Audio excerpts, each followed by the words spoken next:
ദൈവത്തിന് സ്തോത്രം. പ്രഭാത മന്നയിലേക്ക് ഏവർക്കും സ്വാഗതം. ഇന്ന് പകലും തിരുവചനത്തിൽ നിന്ന് പുതിയത് പ്രാപിച്ച് അനുഗ്രഹത്തോടെ മുന്നേറുവാൻ കർത്താവ് നമ്മെ ബലപ്പെടുത്തട്ടെ. യെശയ്യാ പ്രവാചകന്റെ പുസ്തകം 40-ാം അധ്യായം 11-ാം വാക്യം ഈ രാവിലെയുള്ള ചിന്തയ്ക്ക് വേണ്ടി വായിക്കുന്നു. യെശയ്യാവ് 40:11. ഒരു ഇടയനെ പോലെ അവൻ തൻ്റെ ആട്ടിൻകൂട്ടത്തെ മേയിക്കുകയും കുഞ്ഞാടുകളെ ഭുജത്തിലെടുത്ത് മാറിടത്തിൽ ചേർത്ത് വഹിക്കുകയും തള്ളകളെ പതുക്കെ നടത്തുകയും ചെയ്യും. പ്രിയരെ, ദൈവം തൻ്റെ ജനത്തെ എങ്ങനെ പരിപാലിക്കുമെന്ന് ഈ വാക്യത്തിനകത്ത് പ്രവാചകനിലൂടെ ഇടപെടുകയാണ്. ദൈവം ഒരു ഇടയനെ പോലെ തൻ്റെ ജനത്തിനു വേണ്ടി വെളിപ്പെടുമെന്ന് തിരുവചനത്തിനകത്ത് ധാരാളം ഇടങ്ങളിൽ നമുക്ക് കാണുവാനായി കഴിയും. 23-ാം സങ്കീർത്തനം വായിച്ചാൽ ഒരു ഇടയന്റെ കരുതലും ഇടയന്റെ നടത്തിപ്പും ആ വാക്യങ്ങൾക്കകത്ത് നമുക്ക് ദർശിക്കാവുന്നതാണ്. യെശയ്യാവിന്റെ പ്രവചന ശബ്ദം ഇതാണ്: ഒരു ഇടയനെ പോലെ തൻ്റെ ആട്ടിൻകൂട്ടത്തെ മേയ്ക്കും. ഇന്ന് രാവിലെ നാം ചിന്തിക്കേണ്ട ഒരു കാര്യം ഇതാണ്: അവന്റെ ആടുകളായി നാം മാറിയിട്ടുണ്ടോ? അങ്ങനെയാണല്ലോ അവിടെ എഴുതിയിരിക്കുന്നത്, തൻ്റെ ആട്ടിൻകൂട്ടത്തെ മേയ്ക്കും. ദൈവത്തിന് എല്ലാ കാലത്തും തൻ്റെ ജനത്തിൻ്റെ മീതെ പരമാധികാരമുണ്ടായിരുന്നു. തൻ്റെ ജനത്തെ നടത്തുവാൻ, തൻ്റെ ജനത്തെ പരിപാലിക്കുവാൻ, അവരെ സംരക്ഷിക്കുവാൻ, ശത്രുക്കളിൽ നിന്ന് സൂക്ഷിക്കുവാൻ ഒക്കെ നിരന്തരം ജാഗരൂകനായിരിക്കുന്ന ഒരു ദൈവത്തെ തിരുവചനത്തിനകത്ത് കാണുവാനായി കഴിയും. നാം ദൈവത്തിൻ്റെ ജനമായി തീർന്നു എങ്കിൽ വാസ്തവത്തിൽ നാം അനുഗ്രഹിക്കപ്പെട്ടവരാണ്.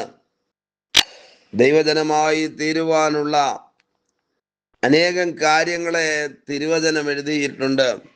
പ്രിയരെ, ഇന്ന് പ്രഭാതത്തിൽ ഒന്നാമത്തെ കാര്യം, ദൈവകരങ്ങളിലേക്ക് ഒരു പരിപൂർണമായ സമർപ്പണത്തോടെ ഏൽപ്പിച്ചു കൊടുത്ത് അവൻ്റെ ആടായി തീരാം. അങ്ങനെ ആയാൽ അടുത്ത പദം എഴുതിയിരിക്കുന്നത്, കുഞ്ഞാടുകളെ ഭുജത്തിലെടുത്ത് മാറിടത്തിൽ ചേർത്ത് വഹിക്കുകയും തള്ളകളെ പതുക്കെ നടത്തുകയും ചെയ്യും. ഈ ആട്ടിൻകൂട്ടത്തിനകത്തുള്ള അല്ലെങ്കിൽ ദൈവ ജനത്തിൻ്റെ ഇടയിലുള്ള രണ്ട് കൂട്ടം പേരെയാണ് തുടർന്നുള്ള വാക്കുകൾക്കകത്ത് എടുത്തെഴുതുന്നത്. ഒന്ന് കുഞ്ഞാടുകൾ, രണ്ട് തള്ളകൾ. ഇത് രണ്ടും രണ്ട് കൂട്ടത്തിൻ്റെ പ്രതിനിധികളാണ്. കുഞ്ഞാടുകൾക്ക് പ്രതികരിക്കുവാനും എതിർത്ത് നിൽക്കുവാനും ഇത്തിരി ശത്രുവിൻ്റെ കയ്യിൽ പെടാതെ ഓടി രക്ഷപ്പെടുവാനും കഴിയത്തില്ല. മാത്രമല്ല, ഇത്തിരി ദൂരം യാത്ര ചെയ്താൽ കുഞ്ഞാടുകളായതുകൊണ്ട് അതിൻ്റെ കാലുകൾ കുഴഞ്ഞു പോകും. അതുപോലെയുള്ളൊരു കൂട്ടമാണ് തള്ളയാടുകൾ, പ്രായമുള്ളത്. ഈ തള്ളയാടുകൾക്കും വളരെ കെയർ ആവശ്യമുണ്ട്. ആ രണ്ട് കൂട്ടത്തിൽപ്പെട്ടവരെയും പ്രവാചകൻ പറയുകയാണ് ദൈവം സംരക്ഷിക്കുമെന്ന്.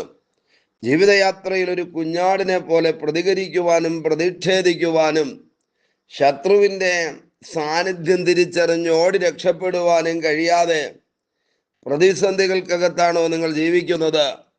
ഈ വാക്യം എഴുതിയിരിക്കുന്നു, ഒരു വലിയ ഇടയൻ നമുക്കുണ്ട്. പാലും മാംസവും എടുക്കുന്നൊരു ഇടയനല്ല, തൻ്റെ ജീവന്റെ ജീവനായിട്ട് ആട്ടിൻകൂട്ടത്തിന് വേണ്ടി തൻ്റെ ജീവനെ മറുവിലയായി കൊടുത്ത ഒരു ശ്രേഷ്ഠ ഇടയൻ. ആ ഇടയന്റെ പ്രത്യേകതയാണ്, ഒന്ന്, കുഞ്ഞാടുകളെ ഭുജത്തിലെടുക്കും. നടന്ന് തളർന്ന് ക്ഷീണിച്ചു പോകുമ്പോൾ നീ അവിടെ കിടക്ക് എന്ന് പറഞ്ഞ് കരുണയില്ലാതെ ഇടപെടുന്നൊരിടയനല്ല ബലഹീനപ്പെട്ടു പോയതിനെ, കാലുകൾ കുഴഞ്ഞു പോയതിനെ അടുത്ത സ്റ്റെപ്പ് മുൻപോട്ട് വയ്ക്കുവാൻ കഴിയാതെ വേച്ചും വിറച്ചും ഭാരപ്പെട്ട് നിൽക്കുന്നതിനെ തൻ്റെ കരങ്ങളിൽ കോരിയെടുക്കുന്നൊരു മഹാദൈവം, ജീവിതയാത്രയിൽ തളർന്നു പോയ, എന്തു ചെയ്യണമെന്നറിയാതെ ഭാരത്തിൽ നിൽക്കുന്ന, മുൻപിലോട്ട് പോകാൻ എനിക്ക് പറ്റുന്നില്ല എന്ന് പറയുന്ന ആരെങ്കിലും ഈ പ്രഭാതത്തിൽ ഈ ശബ്ദം കേൾക്കുന്നെങ്കിൽ ഒരു വലിയ ദൈവ കരം നിങ്ങൾക്ക് വേണ്ടി ചലിക്കുന്ന ദൈവപ്രവർത്തിയുടെ പകലായി തീരട്ടെ. കുഞ്ഞാടുകളെ ഭുജത്തിലെടുക്കും, എന്നിട്ട് എഴുതിയിരിക്കുകയാ, മാർവിൽ ചേർത്ത് വഹിക്കും. എന്തിനാ ഇടയൻ തൻ്റെ മാർവോട് കുഞ്ഞിനെ ചേർക്കുന്നത്? തണുപ്പ് മൂലം ക്ഷീണിക്കാതിരിക്കാൻ. തൻ്റെ നെഞ്ചിലെ ചൂട് കുഞ്ഞാടുകൾക്ക് കിട്ടത്തക്ക നിലയിൽ സ്നേഹത്തോടെ കരുതലോടെ നെഞ്ചോട് ചേർത്ത് പിടിക്കുന്ന ഒരു മഹാ ദൈവമുണ്ട്. പ്രിയരെ, നിങ്ങളെ സ്നേഹിക്കേണ്ടവർ സ്നേഹിച്ചില്ലെങ്കിലും, കരുതേണ്ടവർ തള്ളിക്കളഞ്ഞാലും, ആരും നിങ്ങൾക്കില്ലെന്ന് തോന്നുന്നെങ്കിലും, ആകുലതകളുടെ നടുവിൽ ഉറങ്ങേണ്ടി വന്നാലും, കയ്യിൽ ഒരു രൂപ പോലും ഇല്ലാതെ, ജീവിതത്തിന്റെ രണ്ടറ്റവും തമ്മിൽ ഒരുമിപ്പിക്കുവാൻ കഴിയാതെ, പ്രതിസന്ധികളുടെ നടുവിലൂടെ പല ദിവസങ്ങൾ കടന്നു പോകേണ്ടി വന്നാലും മറക്കരുത്, നെഞ്ചിലെ ചൂട് തന്ന് അനുദിനം നടത്തുന്ന ഒരു മഹാദൈവം നമുക്ക് വേണ്ടി ജീവിക്കുന്നു.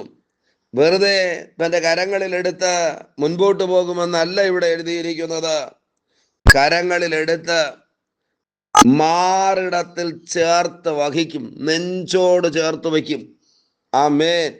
നിശ്ചയമായിട്ടും നെഞ്ചോട് ചേർത്ത് വച്ചാൽ കുഞ്ഞാടുകളുടെ ഹൃദയസ്പന്ദനം പോലും ഇടയന് തിരിച്ചറിയുവാൻ പറ്റും. ഞാൻ ഒരു നിമിഷം നിർത്തി പറയാം.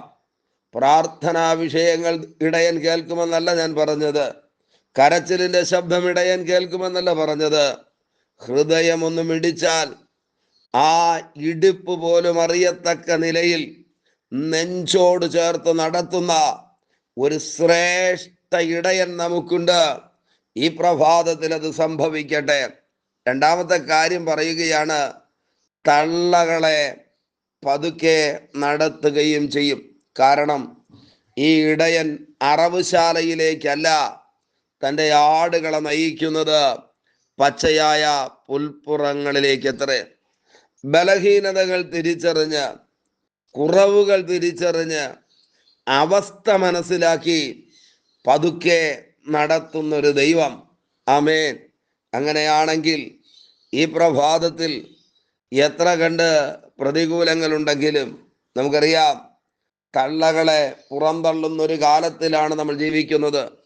തള്ളകളെ അറവുശാലയിലേക്ക് നീക്കുന്ന ഒരു ലോകത്തിലാണ് നമ്മൾ ജീവിക്കുന്നത്. പ്രായമായവരെ ആർക്കും വേണ്ട, വാർദ്ധക്യത്തെ ഭയപ്പെടുന്നൊരു കാലഘട്ടം. ആമേൻ. എല്ലാ ഇടങ്ങളിലും, അല്ല എല്ലാ കുടുംബങ്ങളിലും വാർദ്ധക്യത്തിലേക്ക് കയറുന്നവർ ഒരു ബാധ്യതയായി മാറിക്കൊണ്ടിരിക്കുന്ന ഈ തലമുറയിൽ തിരുവചനം എഴുതിയിരിക്കുകയാണ്, തള്ളകളെ അതിൻ്റെ ബലഹീനതകളും കുറവുകളും മനസ്സിലാക്കി ഈ നല്ല ഇടയൻ പതുക്കെ നടത്തുമെന്ന്. അങ്ങനെയാണെങ്കിൽ ഈ പ്രഭാതത്തിൽ നമ്മെ വഹിക്കുകയും നെഞ്ചോട് ചേർക്കുകയും പതുക്കെ നടത്തുകയും ചെയ്യുന്ന ഒരു മഹാ ഇടയൻ, ഒരു ശ്രേഷ്ഠ ഇടയൻ നമുക്കുള്ളത് കൊണ്ട് ആകുലതകളും പ്രതികൂലങ്ങളും പ്രതിസന്ധികളും എല്ലാം മറന്ന് ദൈവകരങ്ങളിലേക്ക് ഏൽപ്പിക്കാമോ? ബലഹീനതയിൽ കൈവിട്ടു പോകുന്ന ഒരു ദൈവത്തെയല്ല നാം സേവിക്കുന്നത്.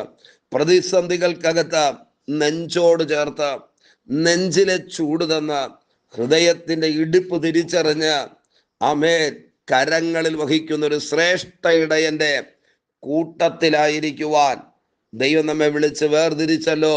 ശിഷ്ടകാലവും ഈ ഇടയന്റെ ആടുകളായി സന്തോഷത്തോടെ, ആരോഗ്യത്തോടെ, കൃപയോടെ ഭൂമിയിൽ ജീവിക്കുവാൻ ഓരോരുത്തരെയും ദൈവം ബലപ്പെടുത്തട്ടെ.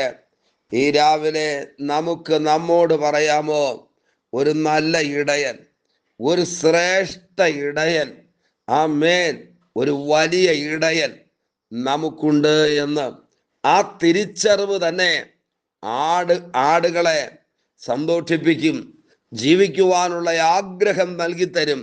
നിശ്ചയമായിട്ടും ഇന്ന് പ്രഭാതത്തിലും ഈ ഇടയന്റെ കീഴിൽ ആനന്ദത്തോടെ ജീവിക്കുവാൻ കൃപയാൽ ദൈവം നമ്മെ സഹായിക്കട്ടെ. ആമേൻ. നമുക്കൊരു നിമിഷം ദൈവത്തോട് പ്രാർത്ഥിക്കാമോ? ഈ പ്രഭാതത്തിന്റെ അനുഗ്രഹത്തിന് വേണ്ടി. പരിശുദ്ധ ദൈവമേ, സ്വർഗസ്ഥ പിതാവേ, ഈ സന്ദേശം കേട്ടുകൊണ്ട് ആരെങ്കിലും പ്രാർത്ഥിക്കുന്നെങ്കിൽ അവരുടെ മീതെ ദൈവിക കരുതലും ദൈവിക സ്നേഹവും ദൈവിക സംരക്ഷണവും അത്യധികമായി ദൈവം പകരുന്നത് കൊണ്ട് നന്ദി. ബലമുള്ള ദൈവകരങ്ങളിലേക്ക് എല്ലാവരെയും പ്രാർത്ഥിച്ച് ബലമേൽപ്പിക്കുന്നു. തിരുകരം അനുകൂലമായി നീട്ടും അധികാരമുള്ള യേശുവിന്റെ നാമത്തിൽ പിതാവേ, ആമേൻ, ആമേൻ. Okay, God bless you. ദൈവമായ കർത്താവ് എല്ലാവരെയും ധാരാളമായി അനുഗ്രഹിക്കട്ടെ. ആമേൻ, ആമേൻ.